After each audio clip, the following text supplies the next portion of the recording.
এই মুরব্বি, তোর ছাওয়াল আমার কাছে বন্দি। তোর ছাওয়ালক যদি বাঁচাবার চাস, তাড়াতাড়ি 1 লাখ টাকা নিয়ে টয়লেট মোড়ের পিছনে আয়। হ্যাঁ এনে কি কর বাবা? আচ্ছা আচ্ছা বাবা, আমি দেখতেছি কি করা যায়। ঠিক আছে সোহেল, ওই যে তোর ছোট ভাই সোহাগ বা কিডন্যাপ করছে, 1 লাখ টাকা চাইতেছে, তালিকা ছেড়ে দিব। আমরা থানায় যাই। আব্বা তুই এটা কি করলু? কি করলাম মানে? আরে তোর ছোট ভাই কিডন্যাপ করছে, ছাড়ান রাখবো, চল থানায় যাই। আব্বা তুই আমাকে এখনো চেনস নাই? আমি কেডো, আমি সিংকু মাস্তান। এই পুরো এলাকা ত্রাস করে খাই আমি। আর আমারই বাইক কিডন্যাপ করছে, ওই জন্য তুমি থানায়।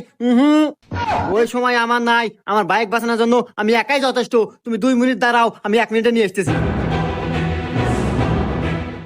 এই মুরব্বি, তোর 2 ছাওয়ালি এখন আমার কাছে বন্দি।